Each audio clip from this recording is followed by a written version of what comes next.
Hi, I'm Jeff Rouse, and this is Martin County on TV. Look who stopped to see me. Jeff, how you doing? Well, hi, I'm Jeff also. Well, I think I know that. Tell the folks who you are. I'm Jeff Hagan. I'm the manager of the Fairmont Photo Press, and I decided to stop by today and see what was going on. I'm glad you did. I'm going to learn some tips from you from your old TV days. Oh, yes. And then speaking of that, we just got done filming an episode of Martin County on TV. Would you like to see that right now? Oh, I'd love to. Let's take a look. Hello, I'm Ned Koppen, President of the Fairmont Area Chamber of Commerce, and today we're going to be speaking with Dr. Corey Welchlin. Hi, Doc. My pleasure. Good to see you again. So, you've been a long-time resident and practicing in Fairmont for a long time. Tell us a little bit about your history here in Fairmont and Martin County. I was born in Martin County, born at the old hospital across from the lake there, and I'm one of four boys. My dad grew up by Northrop. And so we always doctored down here when we were young. And then my dad farms up by St. James, and he's still on the farm. He's 94, and Mom's 87, and they're still on the family farm. And so that's why I came back to the area. Went to St. James High School, graduated in 76. And when I was in high school, I ran a lot, track and cross country. And the reason I ended up doing orthopedics and going into medicine is my dad said I had three choices. I wanted to farm. And he said you have three choices. You either be a lawyer, a doctor, or a pilot, a commercial pilot. And I'm like, and he said basically going to college for 1 year no matter what. So I started out at Gustavus, and the reason I went to Gustavus is it was an hour from home, and I could have a car. Sure. And I already had a car, so I had to have my car. So that's where I went to Gustavus, and the pathway just kind of led to going into medicine. And the reason really was my high school biology coach, Don Hansen, was my biology teacher and my track coach. And he was just incredibly challenging and hard on me and really kind of directed me into going to medicine. And while running high school, I had a stress fracture in my leg. And I had no idea what it was.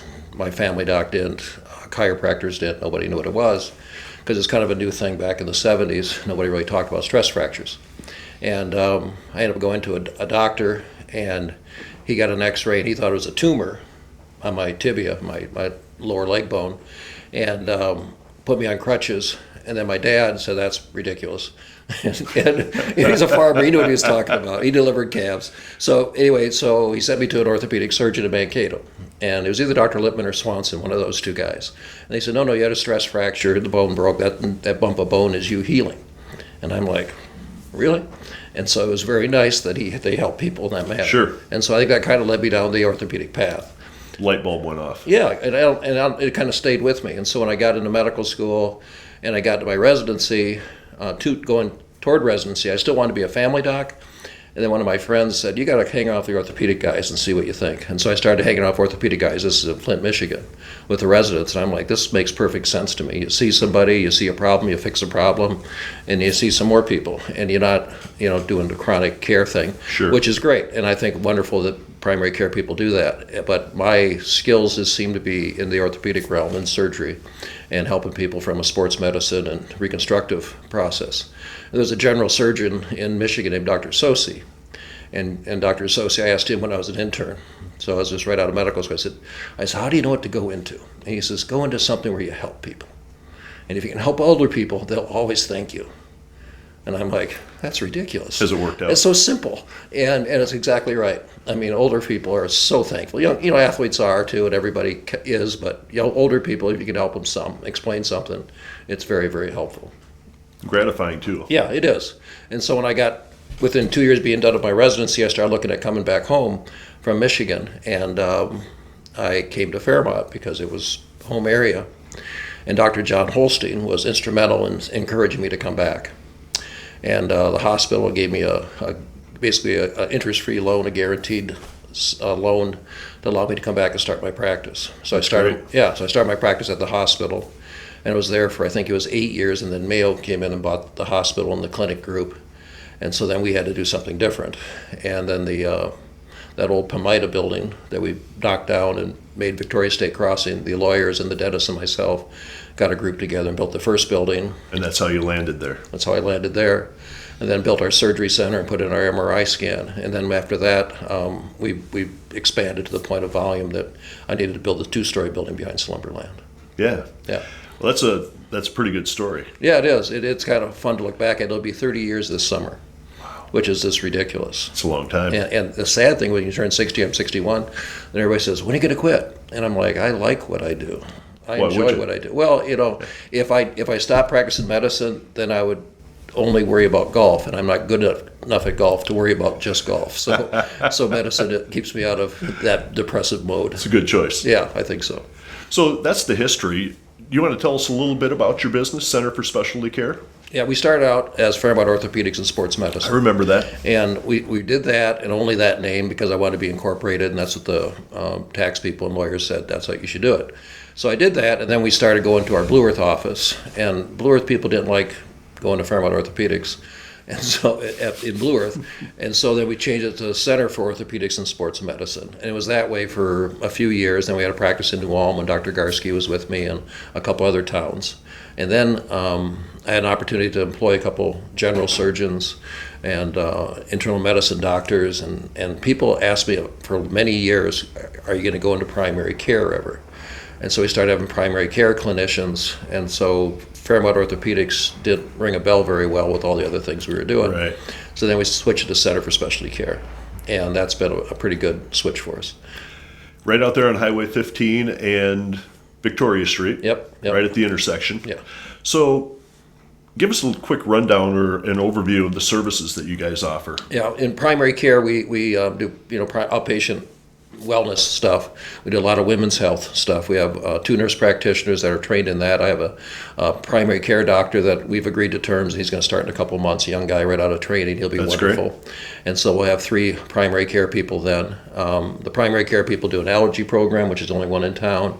And we do a Center for Medical Weight Loss. For years, I've been looking for, I have all these people that are large, and anesthesia, rightfully so, says they're not a good risk for a surgery, and there's all these other little weight loss opportunities for people. I wanted a medically based weight loss program. We found this one, and it's wonderful. My nurse practitioners or primary care people can see people, interview them, go through a screening program, set them up on a process to help them lose weight, monitor it, and the medical visits are paid for by most insurance companies. There's so many per year by Medicare, Medicaid, Blue Cross.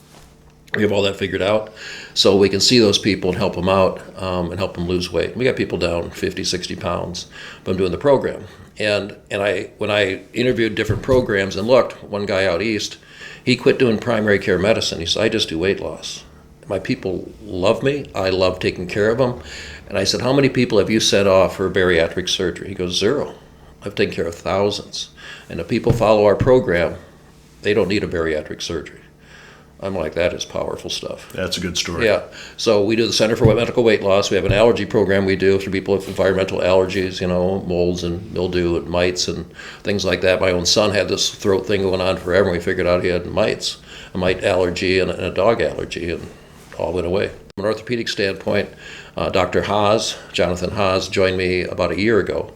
Wonderful surgeon, did a fellowship in total joints, so he loves doing total knees, total hips, total shoulders, plus general orthopedics.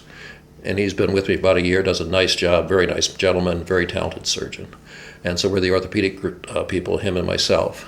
And then we have those primary care people I mentioned, Holly Katava and Revity and Quasted are the 2 nurse practitioners. And then we have the new primary care guy coming. He's got a Minnesota license in March. It'll be about another month until he can start seeing people after he gets his license.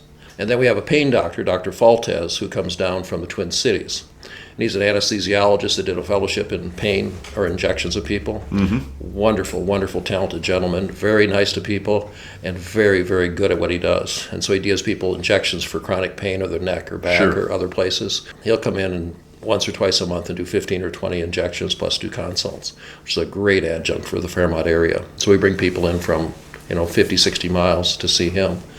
Just had a patient in yesterday from Blooming Prairie that found us online for chronic back pain and neck pain and issues that had 3 surgeries elsewhere, and I think we're going to help that person a lot. And so we're kind of an interesting referral from a lot of areas. The website has been very helpful. Facebook posting has been very helpful. Sure. So Dr. Faltez is the new guy. Dr. Haas is new. The newest thing we're really offering right now that as I belong to a surgery center organization, because we have a surgery center, which is basically for outpatient surgeries. And when I opened it 19 or 20 years ago in the one-story building by the bowling alley there at Victoria State Crossing, Right. back then you just did carpal tunnels and knee scopes and very simple stuff. And now we have a general surgeon that comes, Dr. Lee. He does gallbladders, all the colonoscopies and upper scopes, hernia repairs. We've done Full gamut. We've done appendectomies there. People go home the same day. I've done knee replacements, hip replacements, cervical spine surgeries, lumbar spine surgeries, rotator cuffs, all those things outpatient. And it's been wonderful. We have a eye surgeon, ophthalmologist from Mankato that comes down to surgeries every other Thursdays in there. Very helpful, plus Dr. Folta is doing the injections besides. But the new thing that we're starting, because the surgery center organization is something called price transparency. And so with people's insurance deductibles, insurance premiums, their co-pays so incredibly high, $6,000, $7,000, $8,000, $10,000 per family. I've had people say, can't I just do this for a cash price? And we did a lot of research. I've heard of that. Yeah, so we did a lot of research, and in the surgery center journals, I've contacted 10 or 15 different surgery centers. So we're just starting this ourselves, and it'll be on our website next week. Price transparencies. So if you needed a knee scope, you can look at my website and say knee arthroscopy or knee scope, and it'd be one price. And that would include the facility, the use of the operating room, the use of the surgeon, and the use of anesthesia for one price. And that price is way below what your insurance rate price would be. So it's for the person who doesn't have insurance, or the person that says, I'll never get through my deductible to be cared for. And You're so giving people options is what you're doing. a very good option, and a lot of surgery centers have done this and found people love it. A lot of times you go in for a surgery and they do 2 or 3 things, and now you get 2 or 3 bills rather than 1 bill, and you're paying a percent of those 2 or 3 things that are done. Especially in orthopedics, I'll do 3, 4 things in a shoulder at times, and then those are all different CPT codes or billing codes. But we'll do it for one price. It seems that it might be kind of hard for people to understand the differences between their insurance coverage and a cash pay. Do you guys do a good job of educating people and helping them understand those differences? Yeah, you'll be able to look on the website and say whatever surgery you've been told you need or you think you need, and see just what the price is. Now, if you call our office, we'll have 2 people that are highly educated in this. They can sit down with you either on the phone or come in and sit down with them. And they'll be able to go through and say, okay, here's your insurance. Here's how your insurance plan works. This is what your deductible and copay and how it plays out. And I don't know if you know this, but you can look on websites. We look all day long at people and say, okay, they have Medicare, they have Medicaid, they have UCare, they have Blue Plus, they've used this much of the deductible, this is what it's going to cost you. Okay. So going into a given surgery, we can come very, very close into telling you, if you do this under your insurance plan, this is what your out-of-pocket's going to be. This is what our cash price is. This is what it's going to be. And we encourage you to go call the hospitals or medical centers around here and say, okay, what's your price? What's it going to cost me? We know our fees are about 60% of a hospital fees. Right. So we know we're competitive. I don't think as many people know how competitive we are. And the reason we built the surgery center was to be cost effective, to be efficient, and to save people money. It's ridiculous what healthcare costs. And so we know what our costs are per case, and so we can help people figure out what's most cost effective for them. Again, giving them choices. Choices, absolutely. That's what we have. So, Dr. Welchlin, I think we all know that that the medical field has changed a great deal over the last 20, 30 years.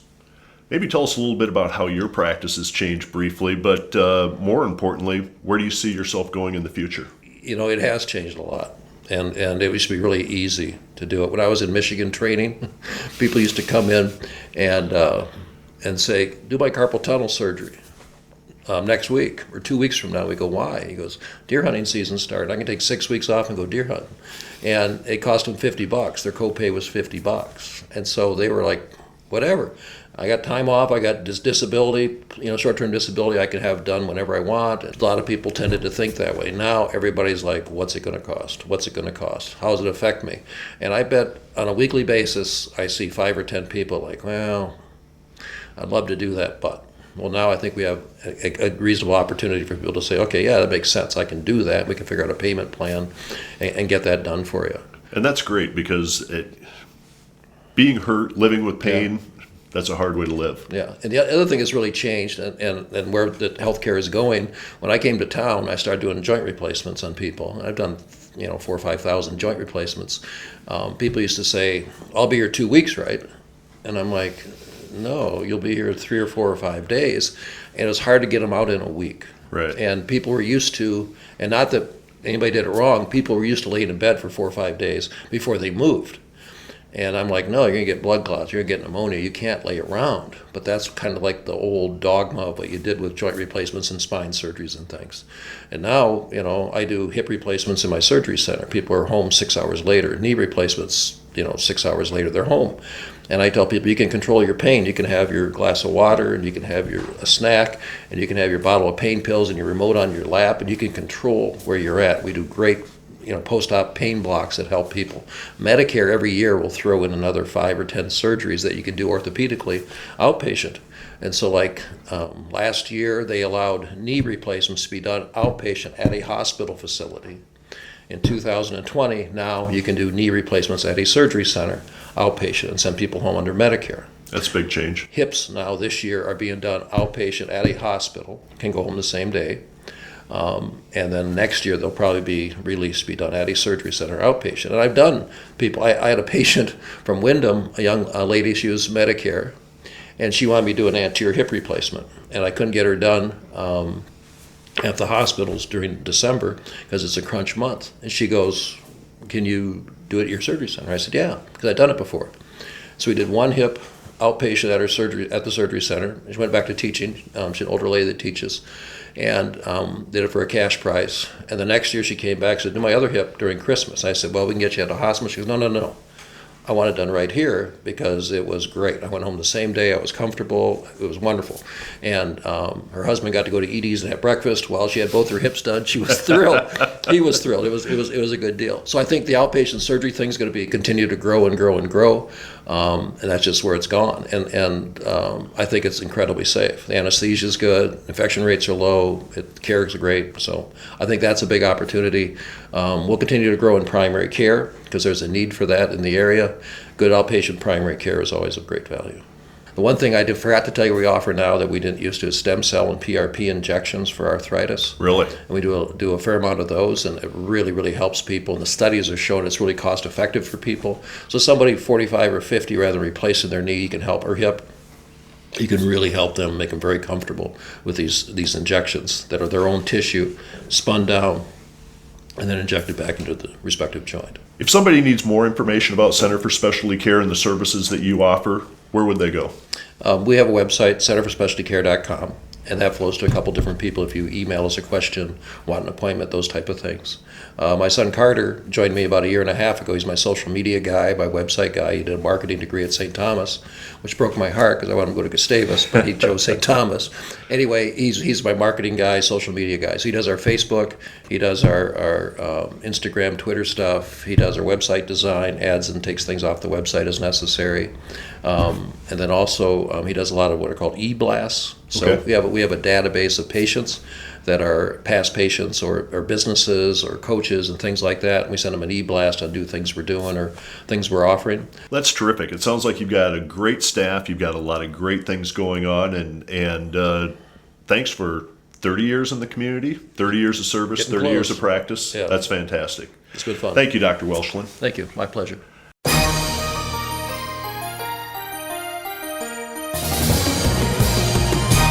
Well, I have a special guest with me today. Sara, welcome Hey, back. Yes, nice to be here again. I Thank know you. this is a busy time for you with tax season, and so I'm so happy that you were able to come back and update us on what's happening with the Sure. business and the world of taxes. Sure, yeah. Well, yeah, I'm definitely in the busy season, but like I tell everybody, it's my favorite time of year. I really love what I do, so Sure. and it's really A fun. little bit of the history for the folks that might have missed last time you were on. My dad started the business around 1978, so about 42 years we've been around. I've been the owner now for about 5 years.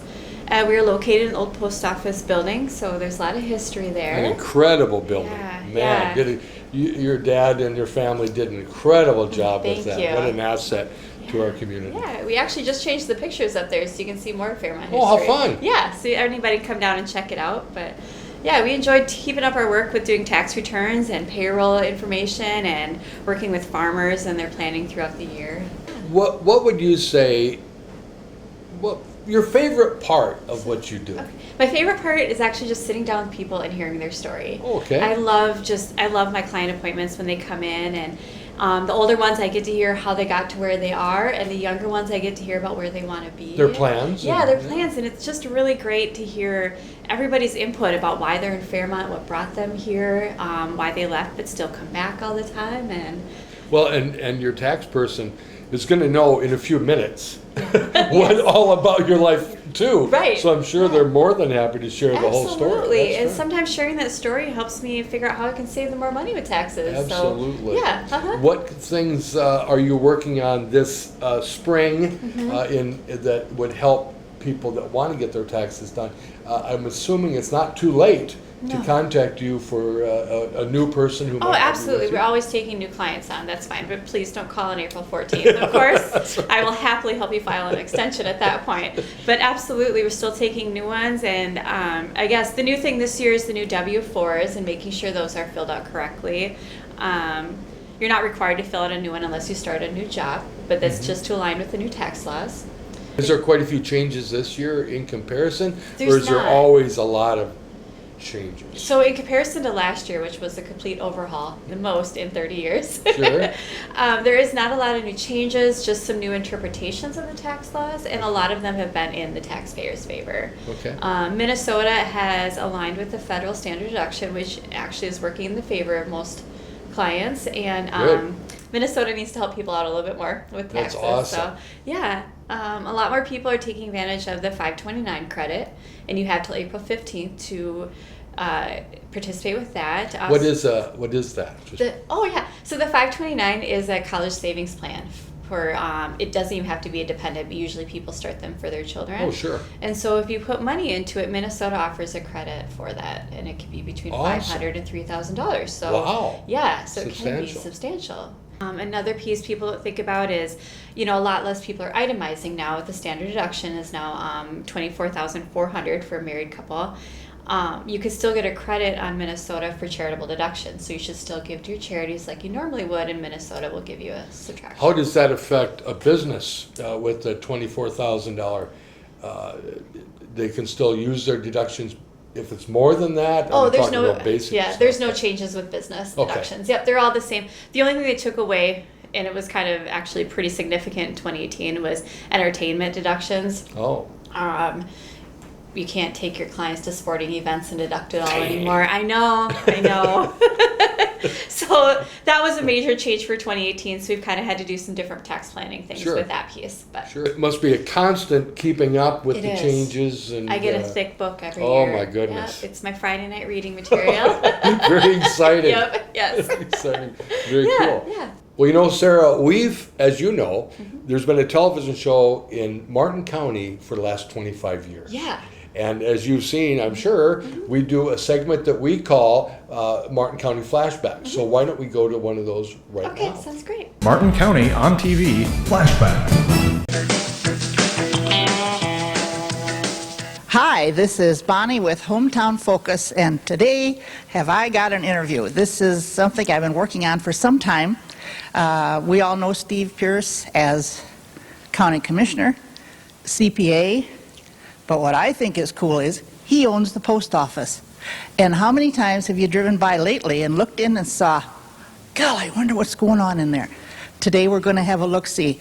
Hi, Steve. Hi. This is fun. Yes, it is. Wide open spaces. It is. It's getting closed up a little bit, as you can see, but wide open space in here. When did you get started?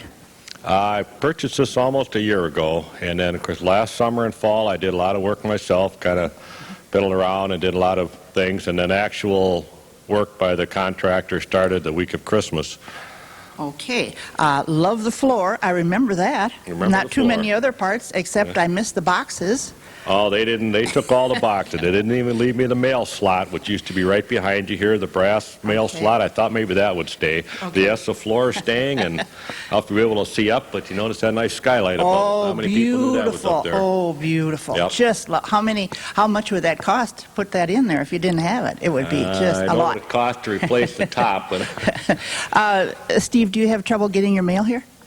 if we stand here long enough, somebody's going to knock on that door behind the cameraman and try to deliver mail. They always do. I can't figure it out. They think they figure out this isn't open, but Yeah.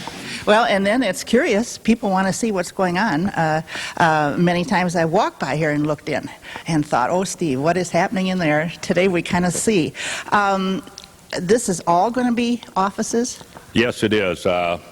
You're looking right in the front door of the building, and you look behind us, you'll see the hallway down the center to the back of the building. There'll be a new entryway put on the back, which will probably be more at the front of the building just because that's where the parking lot is. The suite to whichever side this is on my left, the south side of the building, is what I'm going to occupy. There's another suite on the other side, and then, of course, the suite in the back. Okay. Now, before we started this morning, we kind of went downstairs and saw just the biggest furnace I've ever seen in my whole life, plus all kinds of downstairs areas that can be rented, right? Well, officially, nothing's happening down there. My building permit was the upstairs only. I did, as you saw, make the move to put in a nice stairwell down in the basement. It's amazing that all the money and time that got put into this building, and there was a little 2-foot wide stairwell that went straight down to the basement, virtually unusable. This building is going to last a lot longer than any of us here, and I thought, well, we're going to put in the right stairwell so something can happen in the future. Okay. Steve, one of the questions that a lot of people talk about is that we often heard through the years that there was an area where perhaps inspectors could come and see what their postal people were doing. Still there? Or still? Not all of it's there. The main thing that's missing, and I'm not sure if we'll be able to get a shot of it, but on the back of us, across the building from north to south, there was a catwalk suspended from the ceiling that was accessible either from this floor or the basement. The inspector was able to come in the back door of the building, be able to look on this floor, be able to go downstairs, go up to the catwalk, look out all the observation windows, or go downstairs and go into the postmaster's office. Right above the cameraman, there's a room. I don't think many people realize that when you walked into the front door of the building, in the vestibule there is a room up there with observation ports that are still exist and will remain. And will remain? Yes. Okay. So theoretically, they looked in, you couldn't see them? That's correct. Okay. Yep. If you were to crawl up there on the front one, which is still there, if you crawl up there, you cannot see your hand in front of your face. That's how dark it is. Everything's painted black, and it's very dark up there.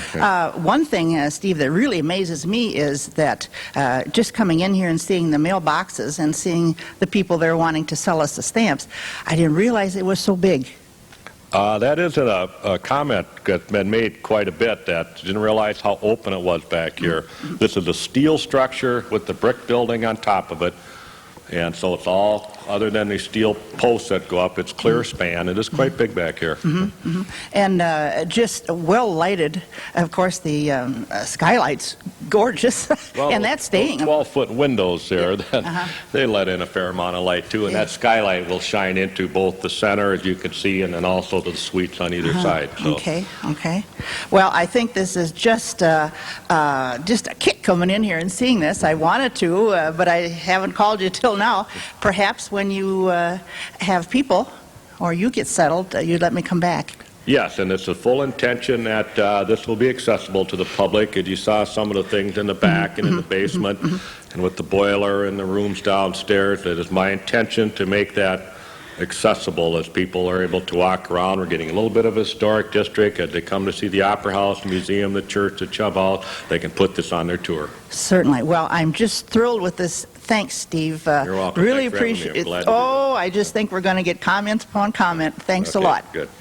Martin County on TV flashback. Was that interesting or what? That was really incredible. Very Yes. interesting. Now, Yeah. Sara, I know not only with what you do for a living, but you're very involved in the community and different projects. Share with us, I know last time you talked about the playground. Yeah. Tell us a little bit, any progress on that or things happening with that? Actually, we've made a lot of progress. Most of the equipment is up already. Wow. And now we're just waiting for springtime so we can get the flooring done, that special pour-in-place flooring. And then we've actually got a couple donations and a couple offers to put in a musical component. Wow, And really? Yeah. A musical component. What does that mean? So it's different equipment that like wind chimes, drums, and everything, so children can go and play with all of those. So that's really and that's cool. something we can add after the fact. So that's why we can fundraise for that separately. Well, good for Yeah, you the for taking community's that been on. so supportive. I know you have a great group. Is there a Facebook or website? Yeah, connected with absolutely. that? You can like us on Facebook. It's Adventure Playground of Fairmont. So, Okay. yeah. Okay, awesome. Uh-huh. Other projects you're involved in? I'm really advocating for the census. Census 2020 this year is very crucial to Fairmont. Okay. We're very close to the 10,000 population mark. And if we go below that, we have chances of losing government funding and legislative really? representation. So I'm really advocating to everybody to make sure that they go and fill that out so that everybody Absolutely. gets accounted for here. Another more fun thing that I'm working on is working with young adults here. It's kind of a slow growing population here in Fairmont, and I'm working with the Chamber and young professionals and Fairmont Area Life to see how we can help more come. And when the young adults come here, how do we help get everybody connected in the community? With our aging population, we need to focus on bringing more young adults to really help Fairmont be young and Well, vibrant. and correct me if I'm wrong, but stating the obvious, Yeah. with technology the way it is, and Yeah. different things, people can locate to a wonderful community like ours Absolutely. that in the past would have had to been in Yeah. Minneapolis or even Mankato Yeah. or something. Yeah, correct? absolutely. And a lot of young families are finding we have amazing school systems here, and they're finding that they want to come back here and raise their families here because they had a great experience with our schools. Very cool. And we're trying to help advertise. There's a lot of job opportunities here that people don't really know about, and there's a lot of recreational and other things going on, and it's just a matter of communicating them and just getting them out Getting to the word everybody. out. Yeah, Absolutely. absolutely. Yeah. So very cool. So that's been really fun connecting with new people. I bet. Yeah. Well, Sarah, it's been great having you on Yeah. again. And now, if someone had questions, tax questions, and so, they could give you a call, I'm assuming? Yep, absolutely. Anytime. We're open 8 to 5. Okay, and website, Facebook? Yep, you can like us on Facebook. We got a website. You can email. Just stop in. Use Messenger? Yes. Oh, yeah. Yeah, that, absolutely. That I sent a lot Messenger, I of stuff. use that all the time. Yep. That's been a great vehicle to touch base Yeah. and different things. Over on so- Twitter too. You are? Yeah. Yeah. Well, you so guys are on the can look cutting there edge. for- yeah. Us old timers don't really know Yes. much about Twitter. It's great. But, Yeah. but it's really become a big part of all the businesses, Yeah. that's for sure. Yeah. Well, Sarah, this has been great fun. Thank you Thank for you for coming having back me and see us again. Enjoy the tax season and enjoy meeting the new people. And we would look forward to having you come on again sometime. Great. Thank you. Well, there you have it, another episode of Martin County on TV. We hope you enjoyed this episode, and we welcome you to tune in again. Thank our sponsors for making this happen, and remember, it's not just the past, but the present that tells our story.